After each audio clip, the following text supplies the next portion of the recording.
Hello, मैं doctor Rao. आज आपको एक स्टोरी सुनाऊंगा एक पेशेंट की जो रिसेंटली हमारे पास दिखाने आए। वो पेशेंट हमारे पास किसी और कॉस्मेटिक सर्जरी के लिए पहले से भी हमने उनका कोई ऑपरेशन किया हुआ था, लेकिन अब मेरे पास इमीडिएटली उनका फ़ोन आया रिसेप्शन पे और उन्होंने कहा कि मैं मिलना चाहता हूँ। बहुत ज़्यादा घबराए हुए थे। जब मेरे पास आए तो उन्होंने कहा कि मेरे को कल से इरेक्शन नहीं आ रही, और उनका फेस देख के ऐसा लग रहा था कि पूरी एंग्जाइटी है, घबराहट है, चिंता है कि पता नहीं अब क्या होगा, आसमान गिर पड़ेगा या क्या होने वाला है। मैंने पूछा कि क्या रूटीन चलता है आपका, तो उन्होंने बताया कि उनकी फियांसी है जिनसे उनकी शादी होने वाली है, वो दूर रहती है, तो उसके साथ वो रात को सेक्सुअल चैट करते हैं रात के 3-3 बजे तक, और सब कुछ ठीक था। लेकिन कल से उनको ऐसा लगा कि उनकी इरेक्शन आनी बंद होगी। सुबह ऑफ कोर्स जल्दी उठ के 7-8 बजे जो भी है अपने ऑफिस चले जाते हैं, और अब उनको बिल्कुल इरेक्शन आ नहीं रही है एक दिन से। तो हमने आए तो हमारे पास आए, मैंने कहा भाई ये तो एक ही दिन से इरेक्शन नहीं आई। कहते नहीं सर, मेरी मॉर्निंग इरेक्शन भी नहीं आई और मेरा क्या होगा। इस पेशेंट ने गलती क्या की थी कि कोई खाने का टाइम नहीं, कोई सोने का टाइम नहीं। इरेक्शन कब आती है? जब टेस्टोस्टेरोन लेवल, जब मॉर्निंग इरेक्शन तब आती है जब टेस्टोस्टेरोन लेवल इंक्रीज होता है अर्ली मॉर्निंग 4-5 बजे। अब जब पेशेंट रात को 3 बजे ही सोएगा, 3-3:30 सोएगा, उसको नींद अच्छी से नहीं आएगी, क्योंकि नींद आने का भी एक टाइम होता है कि जिस वक्त नींद आती है, फिर उसके बाद वो नींद गायब हो जाती है, फिर नहीं आती वो।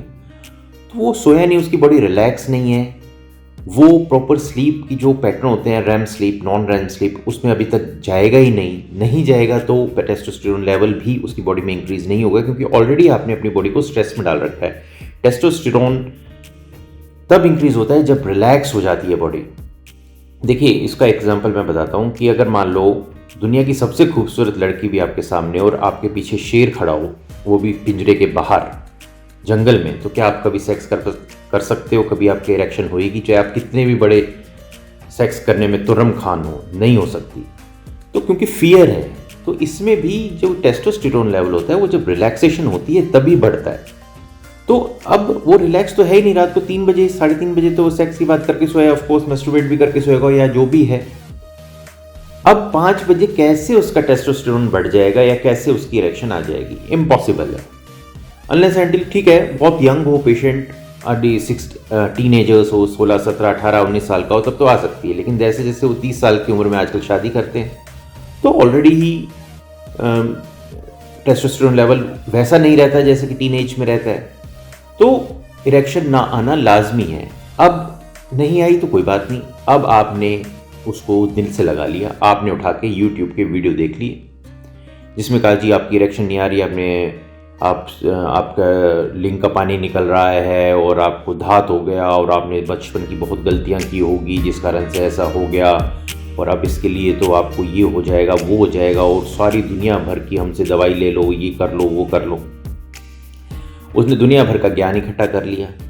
हमारे पास आया तो उसकी दिल ऐसे धक धक धक धक धक धक, बिल्कुल डर रहा है। अब ऐसे में तो कह रहे सर मेरे को इरेक्शन नहीं आ रही। इतने डरे हुए आदमी को कभी इरेक्शन नहीं आ सकती। हमने उनको क्या सलाह दी कि आप प्रॉपर स्लीप लें, प्रॉपर खाना खाएं, एक्सरसाइज करें और आपको इरेक्शन आ जाएगी। और अगर 1 महीने तक भी नहीं आती मॉर्निंग इरेक्शन, फिर भी कोई परवाह की बात नहीं है, जब रिलैक्स होगी तब आ जाएगी। पेशेंट को समझाया, पेशेंट बड़ा समझ के गया वापस। मैंने कहा किसी तरह की मेडिकल टेस्ट की ज़रूरत नहीं है, किसी तरह की पी शॉट की ज़रूरत नहीं है, कुछ भी नहीं करना है, आप सिर्फ आर्जिनिन ले लो और फिर देखेंगे आगे क्या होता है। पेशेंट के अगले दिन उसको फुल इरेक्शन आई, रात को भी आई, सुबह भी आई। बस 1 दिन बाद फिर आ गया कि सर आज रात को भी बड़ी अच्छी थी, कल पूरे दिन बड़ी अच्छी थी, लेकिन आज मैं नहाने के बाद फिर इरेक्शन नहीं आई। क्यों? अब उसने क्या, ये साइकोलॉजिकल हो गया, ये साइकोलॉजिकल ईडी है। पेशेंट के दिमाग में चली गई ये बात कि बस अब तो इरेक्शन, अब दोपहर के वक्त आई कि नहीं आई, नहाते वक्त आई कि नहीं आई, रात को आई कि नहीं आई, एंग्जाइटी शुरू हुई। अभी क्या बन गया? Anxiety induced ED. जब तक एंग्जाइटी रहेगी ईडी रहेगी, ईडी रहेगी तो एंग्जाइटी रहेगी। इतना भी मैंने उनको खूब काउंसलिंग कर ली, अभी भी मैंने काउंसलिंग करके यही बताया है कि आप एंग्जाइटी की कंट्रोल करो। अगर आपने एंग्जाइटी को कंट्रोल कर लिया, वो मेडिटेशन से करो, एक्सरसाइज से करो, प्रॉपर स्लीप से करो, जैसे मर्जी करो, नहीं तो फिर मेडिकेशन देनी पड़ेगी। तो आप खुद ही कंट्रोल कर लेंगे तो ईडी अपने आप ही ठीक हो जाएगी। इसकी जड़ एंग्जाइटी है, कुछ भी नहीं है इसके अंदर, कुछ भी नहीं है। पेनिस एब्सोल्युटली नॉर्मल है। तो जो पेशेंट सारे दिन ये वीडियोस के कारण, बहुत से वीडियोस आप हमारे वीडियो देखते हैं, हम कभी कहते हैं कि हम मॉर्निंग इरेक्शन नहीं आया तो हो कितना बड़ा हो गया, लेकिन इतने वीडियोस इसके अंदर है, आपका मॉर्निंग इरेक्शन नहीं है, आपके आपका 9 इंच लंबा है, कि आप इतना बड़ा कर सकते हैं, कब फलाना कर सकते हैं, रेस लगी हुई है।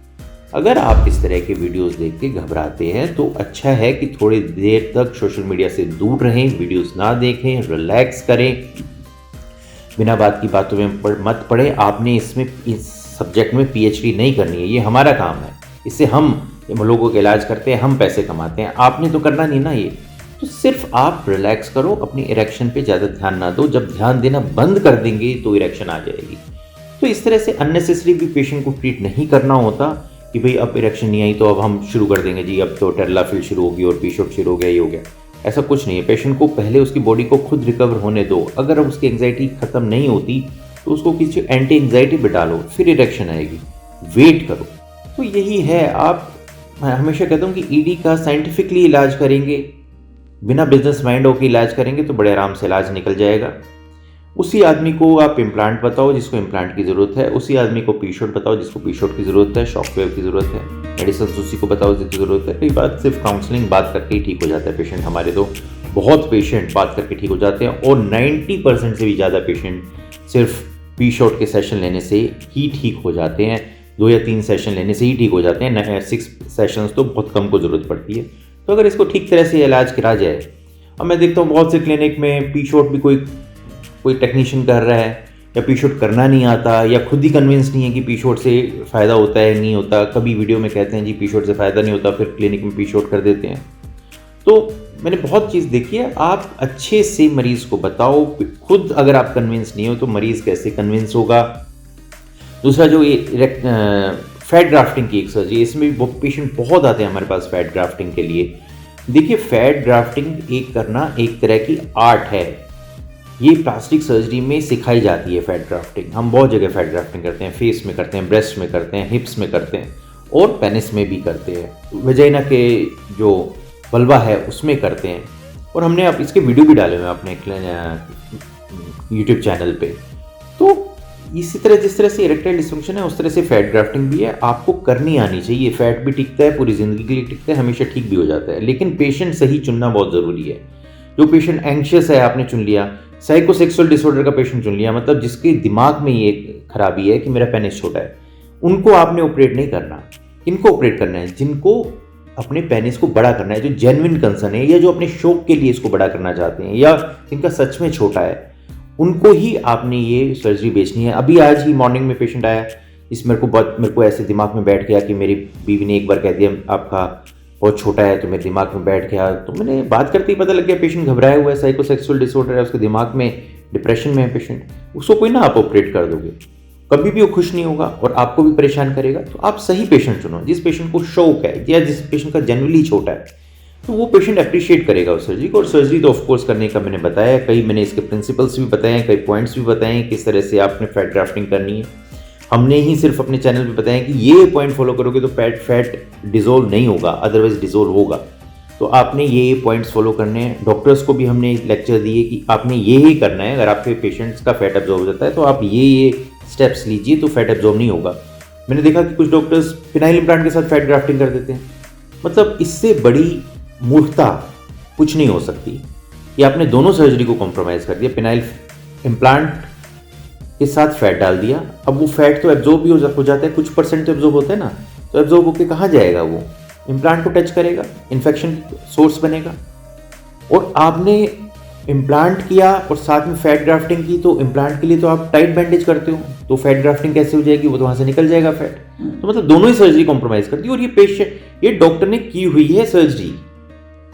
और वही डॉक्टर जो कहते हैं कि जी फैट टिकता नहीं, टिकेगा कैसे जब आप इस तरह के काम कर रहे हो। तो फैट ग्राफ्टिंग बड़े ही, जिसको कहते हैं ना, बड़ा आर्ट है, इट्स एन आर्ट। तो आपको वहीं पे करानी चाहिए जो इसको एक आर्ट की तरह समझे, इसकी फैट ग्राफ्टिंग की, जहाँ पे एक्सपीरियंस हो डॉक्टर को। ये नहीं आप कहीं पे भी जाके फैट ग्राफ्टिंग करा लो, कहीं पे भी जाके किसी भी क्लिनिक में बैठ जाओ और गारंटी शुदा इलाज ले रहे हैं। मेरे पास इतने पेशेंट आते हैं, सर 3 महीने का इलाज दिया, 3 महीने। अरे वो 3 महीने का इलाज कुछ नहीं, वियाग्रा है वो 3 महीने का इलाज, जिसमें वो कहते हैं ना कि उन्होंने अपनी तरफ से दवाइयाँ दी और 3 महीने कहा कि वो शुरू में 1 महीने असर किया, फिर असर होना बंद हो गया और अब किसी भी चीज़ का असर नहीं होता, तो वो वियाग्रा है हाई डोज पे। तो ये सब आप अगर जागरूक होंगे तो आप अपने आप ही ज़्यादातर बीमारी ठीक हो जाएगी। आशा करता हूँ आपको ये वीडियो, ये चैट हमारी पसंद आई होगी। आपने अपना टाइम दिया, इसके बहुत बहुत धन्यवाद। Thank you.